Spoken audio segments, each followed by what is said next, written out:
The Miami Dolphins, bro. They lost to the Buffalo Bills. Um, I just want to hear from y'all. What's your thoughts about this? I'm gonna start with last word, and when Lewis get here, we'll get him to it too. Last word. What's your thoughts, bro? What's going on with the Dolphins? All right, man. So listen, I don't know if all you all follow me on TikTok now, but if y'all do, you feel me? I went on live about I want to say last week. It was probably last week, Wednesday, Thursday, somewhere around that time. And I went live and I posed the question. I said, if the Dolphins don't win another game this season, should Mike McDaniel be fired? Everyone in my comment section came and said, "Oh, this dude don't know what he's talking about. He overreacting. This one game. This down the third. He done changed the culture of this franchise." I want to remind everybody for the panel, everyone listening in, ladies and gentlemen on YouTube right now, Mike McDaniel doctored a 10-win team.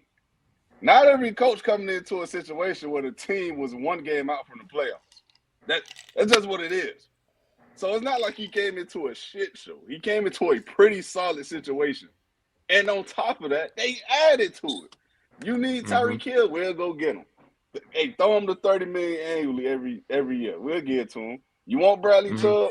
Go get Bradley Chubb. Let's give up all the draft picks we got to go get star players to win now. Right. Now, they go do that. Last season, you go 4-5 in December, you won it done in the playoffs. Oh, but Tua was hurt. Okay, cool. He healthy this year. He on the field, and he looks fucking terrible. Cause the shit Mm-hmm. I seen the other night, I don't know what the hell that was. Listen, let me preface this first. I'm not saying Tua isn't good. I still believe Tua is the top 10 quarterback in this league. I firmly believe that, and I've argued that. But what I will not do is ignore the blatant fucking red flags. And excuse my language, but they're overwhelmingly terrible flags at this point. Like when we watch this dude play, he is getting to the point where he is literally a one read quarterback. And if that one read is not there, he looks like a bottom 10 quarterback. And it's killing me because this was supposed to be a straight come out of college. Mm-hmm. The progressions, his ability to stay in the pocket and go through all the reads and make the correct throw. His superpower was literally his accuracy and IQ. And it's like he Mm-hmm. just said, "To hell with all that. I got Tyreek Hill, so I'm just looking for him the whole fucking game." Look, Mm-hmm. forget the other receivers. Forget the fact that they bought in Cedric Wilson for $12 million. He ain't nobody. Forget Jalen Waddle, who you moved up 2 picks in the draft to get. Uh-huh. But for whatever reason, I'm just looking for the $30 million receiver. And listen, Mm-hmm. when I say this, man, I want everyone on this panel to understand what I'm about to say. Because I say this shit vehemently. If Mike McDaniel, if they go into Kansas City and lose like I think they're gonna lose, I'm all for letting this shit go. I say blow the shit up. Trade Hey. everybody and anybody. Ain't nobody safe at that point. Oh, man, you can Cause, come Mm-hmm. over here, bro. You can come. cause Hey. listen, you can't. What does it? Listen, Mm-hmm. you're Fraud still a alert. fan, bro. Relax. Y'all ain't won shit in 100 years. Relax. But anyway, you can't come up with all of these high quality players, bro. Give out all these $100 million contracts and not even produce a playoff win, bro. It's just not. It's not adding up. Like you go out and get all these dudes. You go out and get Ramsey. You extend Howard. You draft Javon Holland. You go get what's my boy name? You go draft Jalen Phillips. My bad. And then you go Yeah. out and you get all these linemen to regroup everything around him for it to still not work. At some Yeah. point, your Still guys not just not work. the dudes you thought they were. Mm-hmm. And And I'm it's getting to a point, bro, where it's just like I say if they don't win this Saturday by a miracle of God, I say bullshit up, man. I'm I don't know what else. I don't know what else they could do. I just don't. all right. Lewis, gotta hear your thoughts, Uh-oh. bro, about your Dolphins. I think you guys already know I'm not an emotional guy when it comes to sports, but I think this is probably the most emotional that I've ever gotten. You guys saw in the group chat what happened after the game. My lip got split open because I threw something and I fell on my Yeah. face. Yeah. So y'all saw. I think What? I think I'm trying. I'm gonna try to keep my composure because I'm not trying to get you flagged or nothing. My biggest issue. My biggest issue. We play great. All the credit goes to Tua. That's true. We play bad. It's everything but Tua. That's what I've noticed with this fucking fan base. Now, let's break shit down when Tua got to the league. When we drafted Tua, he had a wide receiving group of Devontae Parker, Mike Gesicki, and Jakeem Grant with a sprinkle of Lynn Bowden, right? All the fan base kept bitching. He needs weapons. He has no running game. He has no O line. We draft Jalen Waddle. We get Raheem Mostert. We trade for Jeff Wilson. We drafted HN. We got who Lastword and I talk about the best wide receiver in the league, which I still think he is, but he turns into a fucking drop machine in big games. He never will. Tyreek Hill. Mm-hmm. Like, you have everything for you to succeed. It's literally like we have Alabama. We have everything that fits you at Alabama. We have everything for you here. And for some reason, you can't perform. And it comes to a point, like Lastword said, when do we just realize Tua's good, but he just can't take that next step? We gave you everything.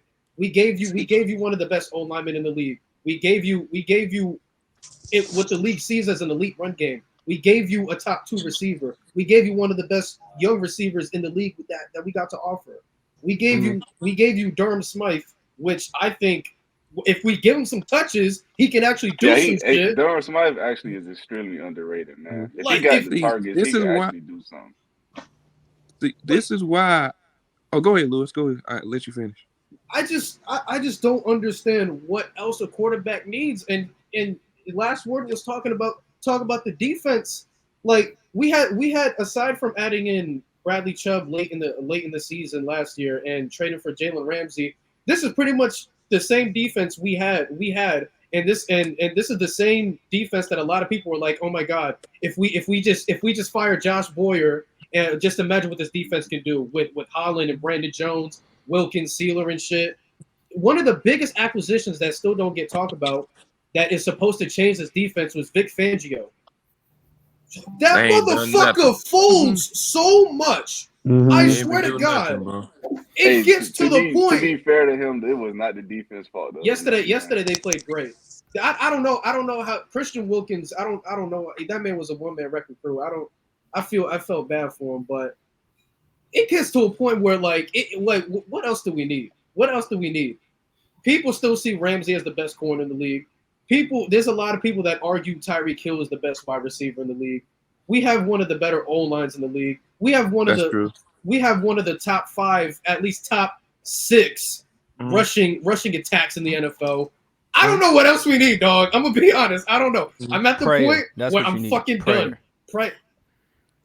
So basically, Cam Newton was right about Tua, right? He's a game manager, right? Unfortunately, listen, yes. bro. But hold on. Let me just say something about that, Jim. The reason that I feel as if a lot of people broke their neck there why Cam said what he said is because there is a negative connotation now with saying the term game manager or that title that's given. But I don't necessarily view that as a bad thing, like you alluded to with Trent Dilfer all the time. That's not a bad thing to be a game manager. It's not. It's truly not. But the issue that comes in with being a game manager is that when you need a play to be made in critical moments, a lot more often than not, these guys, Brock Purdy, Jared Goff, Tua, they can't do it. I mean, we even seen this with Dak, and that was another dude he named. So it's not a real indictment on those guys to say they're game managers. But bro, at some point, bro, if you're about to pay a dude 45 to 50 million annually, I don't want to hear shit about injuries. You got to go make a play at some point. Like, at some point, you have to. Unfortunately, the big issue I have, I've been saying on PSP's podcast. I don't disagree with that. But at the end of the day, if I'm giving a guy 45 to 50 million annually to be my guy, that means I believe in him enough to possibly give me the chance to get to the dance. Now, I'm not convinced that he could give you that. Which is why I have no problem with what Cam Newton had to say about game manager. Just because you say game manager, that doesn't necessarily mean a negative connotation. Yeah, I I just agree. think that the media took it out of context and took a shot at Cam because of who Cam Newton is. But little known, Cam Newton is a former league MVP, former #1 overall pick, game changer, difference maker. So Cam Newton said something. I guess in this situation with Cam, you have a problem with the messenger, not the message. I feel Bottom this. line. I don't have a problem with what Cam said Bro, personally. this is I why agree. I always say here's what I have a this is problem. this is why I always say Two was not top 10, bro. Two was not top. I don't know why y'all people got Two like I don't Nah, see how he's not top 10. My you can't issue name with 10 this. better than he's me. not top 10, bro. But Brandon, we've heard Damn, worse Brandon. takes. Look, I like Jabari a lot, but he was trying to make an argument Dak for top 5. Remember? Yeah, Yeah, that's yeah. not ridiculous though. I mean, not. I mean, don't let me change that.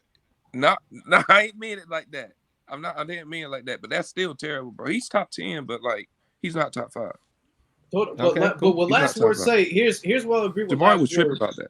Here's where I agree with last word. If we go into Kansas City and we get our fucking asses stomped out, no matter, like I said, even if we lose, I don't care. Fire his ass, because this is what I'm sick of. This is what I'm sick of. Is we hear last word, we heard it so much. I was on your live for like 5 minutes, and all I saw was people calling you fucking stupid, calling you a fucking idiot. Yeah, because they he thought changed the culture. He's positive. Yeah, Bro, amen. here's the thing. Here's the thing. I'm setting up for this, and you can use this as a new clip. You can use this as a new clip for your fucking intro, bro. It gets to a point where we put the nice shit aside. When are we gonna have an adult in the fucking locker room to put his fucking foot down and understand it's cool to be nice, but there's some times where we gotta put our foot in somebody else's ass. I'm tired of the nice shit. Mike McDaniel, the Dolphins, we don't have that adult in the locker room. We don't. He's a fucking child. Tired of that shit, dude. So, Luis, let me ask you a question. He pissed. Let me ask you a question. Let me ask Luis the last word a question. Let me ask him a question. Do y'all miss Brian Flores? No. No. What I did miss was his fucking defense. That shit was light out. At least I miss his defense. Hey, but no, that's Grant, toxic ass. Grant, Jay, do y'all got any thoughts about the Dolphins right now? Before we move on. No, the only thing I'll say is, and I'm not gonna be nasty because I think my thing is I saw this stat earlier on Twitter and I thought I'd tell y'all about this. So this season, the Dolphins have played 6 teams that have made the playoffs. Against those 6 teams, Tua's stats are horrible. He's 132 for 203. That's 64%. He has about 1,300 yards, so he's throwing about 232 a game. 7 touchdowns, 7 interceptions, and 84.1 passer rating, and he's 1-5.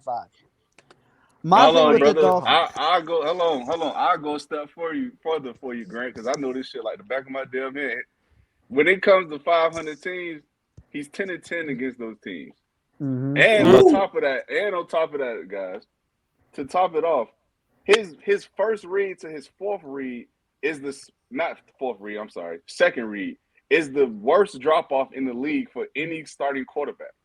I want y'all to understand what I just told y'all.